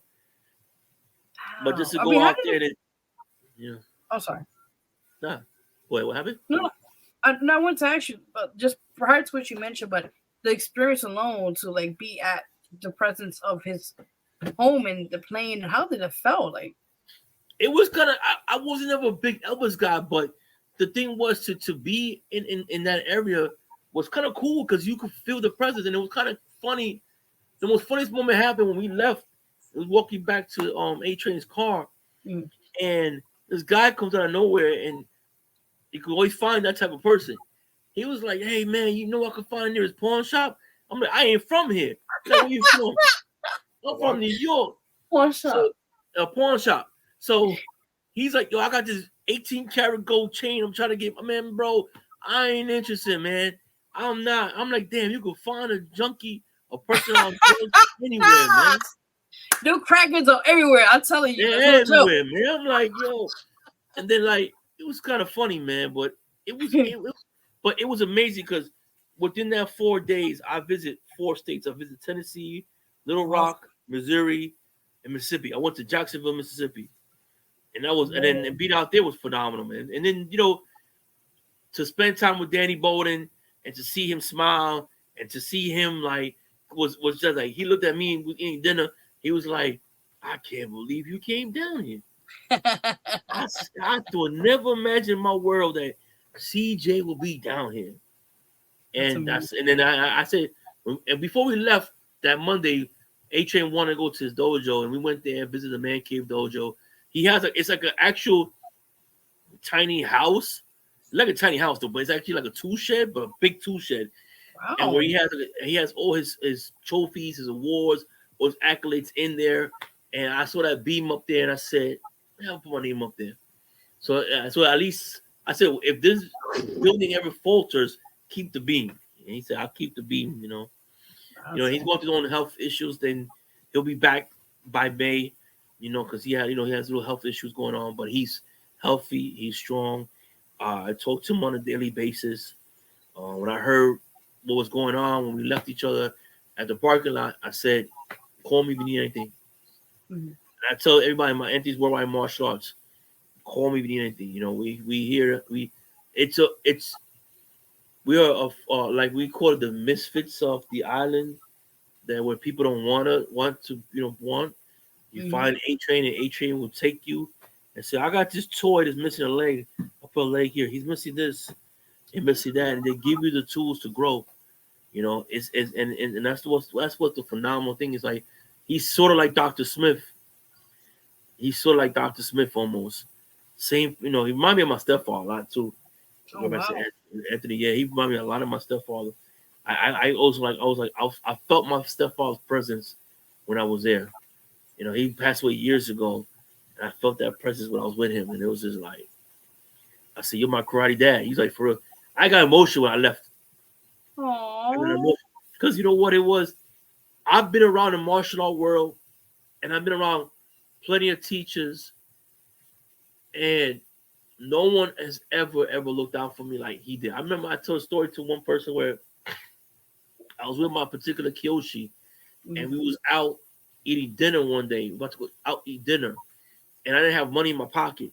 And then he said to me, "Well, when I see you next time in the dojo, remind whatever you eat, you gotta pay me back." Okay. So it was like that. But like with Grandmaster Anthony, it was like, it's never like that. It was like, "I'll take care of you."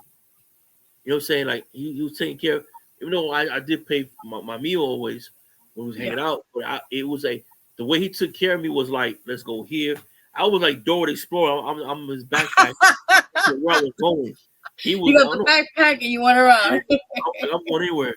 Let's go. We got the map, we got the GPS, we got whatever it is. It was a good time, man. And just to see outside, like, people say, "I've been down the South. I've been to," I said, "Atlanta, Georgia ain't nothing. You got to go to like Mississippi. You got to go to Arkansas. You got to go to Missouri. You got to go to the heart of it. Ooh. It's you got to be careful, because I was going down the highway going back from Mississippi, and I said, "Hey, I got to go to the bathroom." He said, "Well, you got to wait, because I ain't going over this stop, because you might have a problem in this stop and this rest stop." I said, "Okay." He said, so he knew where to go for the rest stops and stuff like that. Right. And so it was that type of situation but it was one of those moments where, like I said to you have to have patience with Grandmaster Anthony, and if he asks for something for you to do it, because it's gonna help you out in the long run. And then I ended up getting my 6th degree. Awesome. Congrats. I moved up from master instructor now to senior master, and I'm still Soki. I still have the Soki. Soki means head of family. All my documents is certified and confirmed, so it's all legal documents now. So it's all legal. So syllabus is legal, everything's legal. So now it's like everything's legal. So there's trademark, copyright, whatever you want to call it. Awesome. So that's what it was, and it's a lot that goes on, and there's more stuff that's going on right now. But it's I don't want to say it here, because it's something that's going on big time, and will be handled soon. But In due time. I said, when God closes one door, someone about to open up more. Amen to that. Amen. So before we go, any last advice you want to give to anybody out there that's just starting out and don't know much about the industry? You want to give them some type of advice out there for them?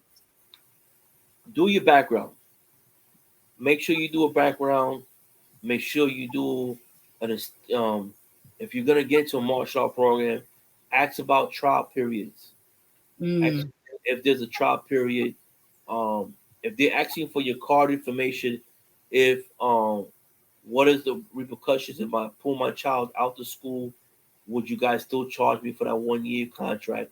Be careful with those contracts. Read them. If you get into a contract, read them, because sometimes your child will take a martial art program and want to quit 4 or 5 months later into the program, and you stuck with a bill for 1 year, and you're paying $200 every month. Just put a number out there.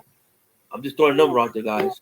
You're paying $200 bill every month because Johnny didn't want to take jiu-jitsu, or Johnny didn't want to take kung fu, or little Rebecca wants to be a dance student.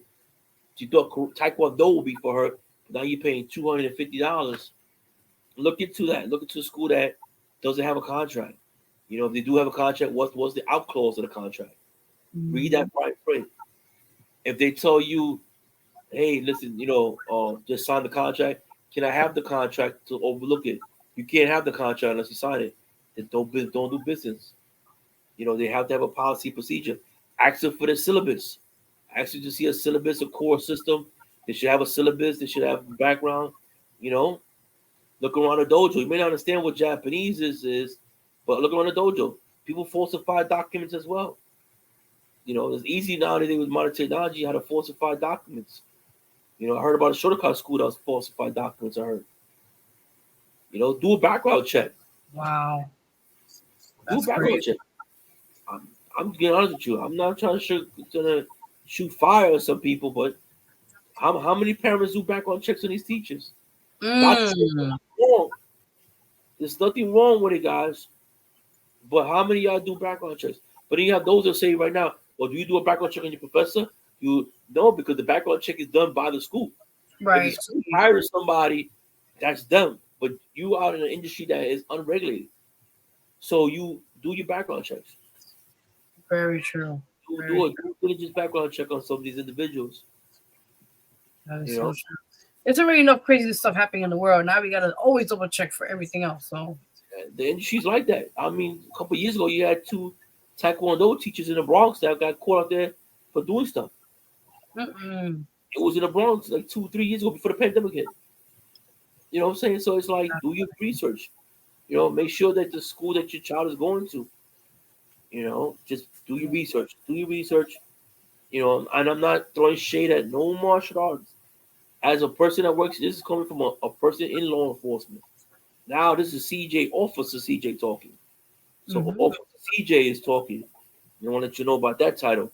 Officer CJ, who got 22 years, will say that. Do a background check. Very true. Do your research. That's what I could really say to a lot.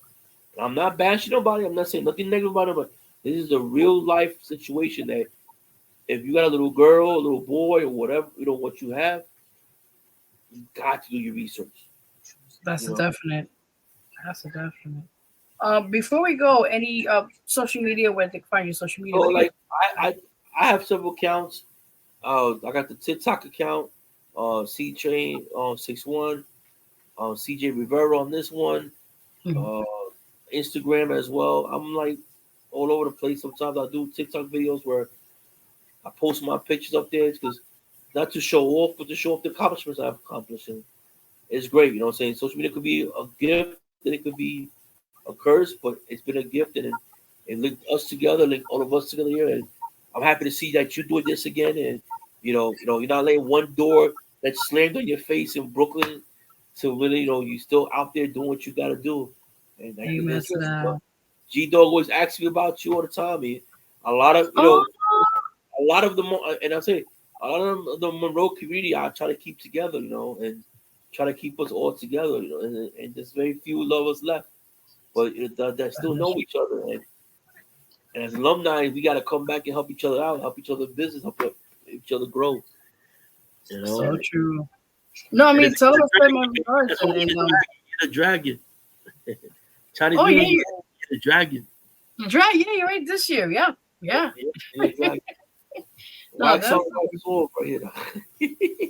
Oh my God, yeah, crazy, man.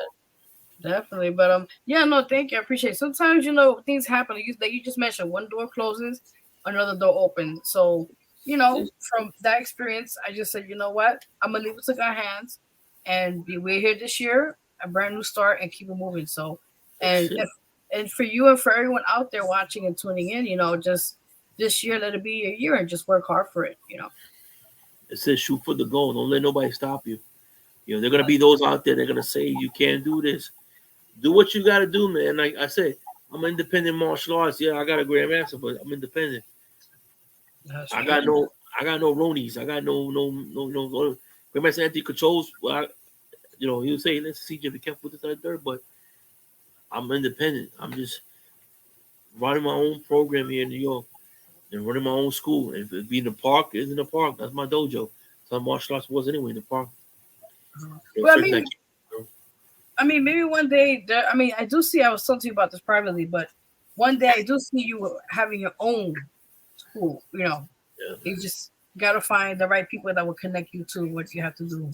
Yeah, and that's what I'm doing now. You know, finding that connection, like I said, you know, and like it'll be one of them schools that it was like, what? It's not gonna be one of them regular karate schools. It'll be in school. You gotta come in there. You gotta read textbooks and do research and thesis and all that, because that's what the syllabus is all about. My syllabus is, if you want that title, you gotta write a syllabus. You got to write certain things. I'm running like the same way A-Train run to me. Same process. That's amazing. Again, I want to thank you so much for being on the show. A big shout out to now Senior Master. I better get this correct. Soki CJ the Thorough. Let's give it up for him on the show tonight. Yes. Thank you guys. Peace and blessings, everybody. You too. Same here as well. And again, you know, guys, you can check out his documentaries out now. Ronnie 61. Also, you know, check on his social media. You know, you're gonna book him. You know, he does also private events. You know, where he does training. He does all sorts of things for martial arts, as he mentioned here, and defense class for women. So listen, contact him if you want to also help him to, you know, fulfill his dream and get his own, you know, dojo. Forgive me. You know, school. What do you want to call it? Yeah, that thing. Yeah, that. Just contact him and let's see what happens. But we want to thank you again for doing what you're doing and keep pushing the good work out. All right, man. Thank you for coming. Appreciate it. All right, man. All right, guys. So that was it. That was our amazing guest for this week. That was, and now the title is Senior Soki. Senior Master. Forgive me, Soki CJ the Terror. So again, that was just amazing to have him on the show and discuss about, you know, his life and also the martial arts world. How it's kind of like, it's kind of weird, but it's great that he kind of clarifies certain things about it. So definitely. Now, prior to that, like I said again, if you'd like to be a guest on the show and, you know, come to us, we have openings now for February. So if anybody's watching now or knows anybody that's interested, on the ticker there below, actually, I'm going to take this out, as you can see here. You guys could contact us here. That's, you know, his email, jampiremedia@gmail.com. Also, I'll just send you my information here as well while I'm talking to you guys. So on the bottom, you can see down there where you guys can contact us at. Again, my Instagram is @officialVeroG, where you guys can find me if you want to contact me also for bookings or for other things of that sorts, for hiring and all that, let me know. Again, if you'd like to be guests on this show, we have openings now for February. Also, we got openings now for March for the magazine, the Vero G Spotlight magazine. Let me see if I can show you guys the picture. Let's see. I just had it here. Oh Lord. If not, that's the promo one. This is the promo one, but it's all right. So again, guys, if you'd like to be on the magazine, the Vero G Spotlight magazine, I have right now openings for the March issue. February issue will be releasing by midnight tonight particularly February 1st. As you guys know, today's the 31st of January.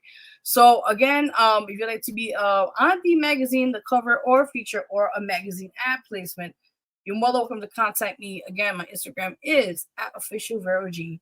Or if you have me on Facebook already, you know where to find me at, and all that said and done. Also, guys, quickly, you can check out, this is my latest book, which has been a while from now. It's called Mother's Love. Go check that out. That's available, I believe, at www.amazon.com. I will put this up right now for you guys so you can see that information. Why I say it one more time.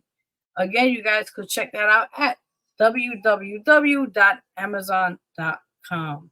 Also, while we're on a different topic, but now music, as you guys can see there, I'm going to take that off for a minute. That's not part of it. All right. So again, guys, like I said, again, if you want to check out the album, Here I Am out. It's for a while now. Here I Am is available at all digital platforms. We'll support that. Also, guys, you know, check out On My Way. That's the latest single myself. Well, actually, Ars Riller feature myself on that. Go check that out.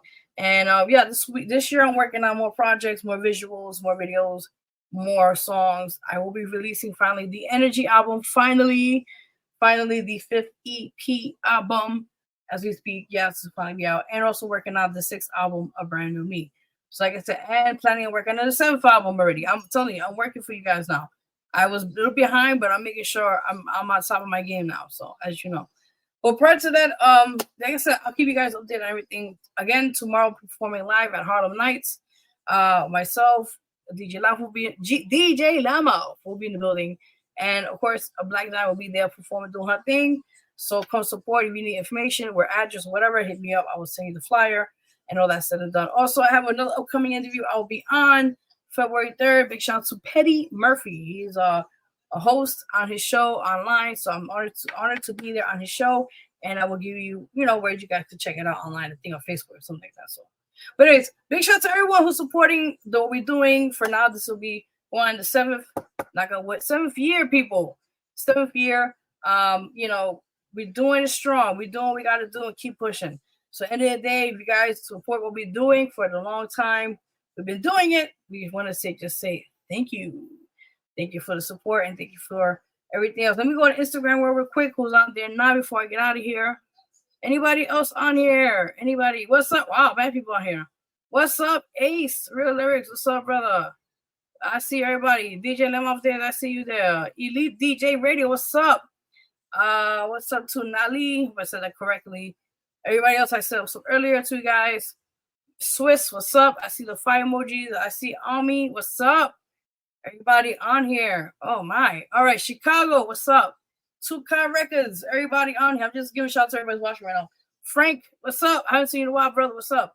Dr. Seuss, you were in the building. Oh shoot, let me find out. Dr. Seuss. Green eggs and ham. Green eggs and ham. I did not know they were here. Bino the entertainer, forgive me. What's up? How you doing? Everybody who's watching right now live or earlier, thank you for those tuning in and saying what's up, or just checking the show here. Again, one more time, guys, if you'd like to be on the show here, we have February openings now available. This is every Wednesdays. You already know the time. Y'all know the location. If you know somebody, tell a friend, tell a friend, tell a friend. Magazine open up for March. Open up. Also, we got February 23rd. We got a few limited slots open again for February 23rd.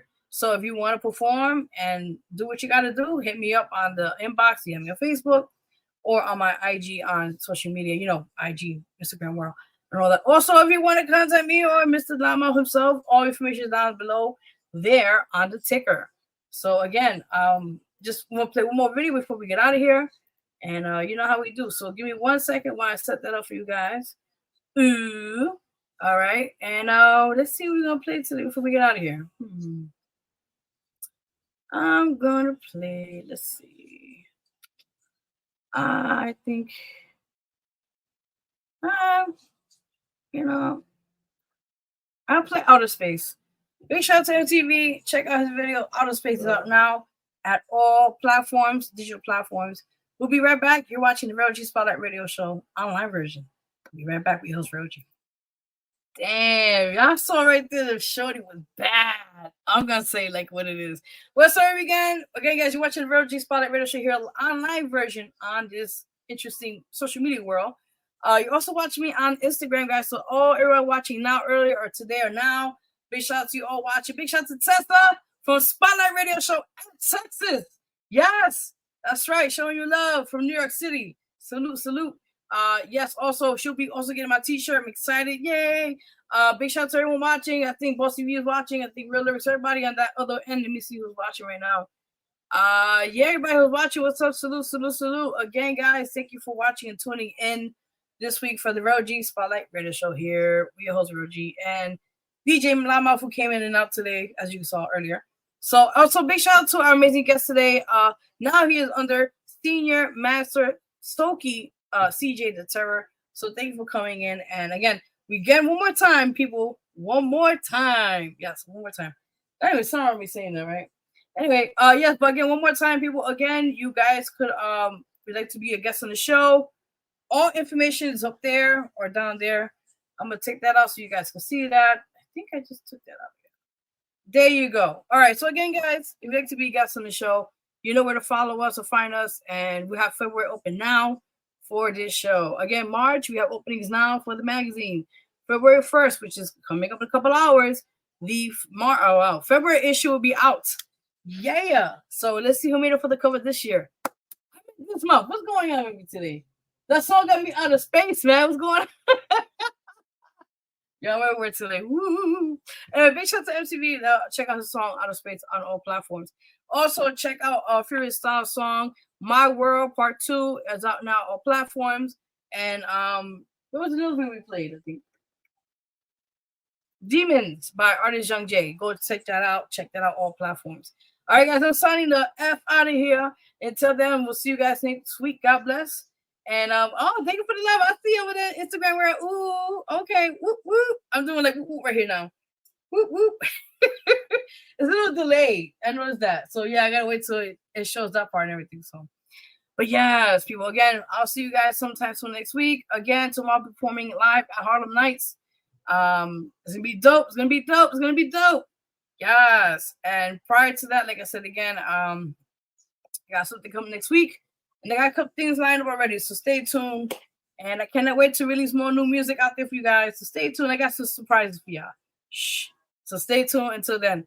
Your girl Vero G signing out. Until then, guys, much blessings to you all tuning in. Until next week, guys. I'm out of here. See ya.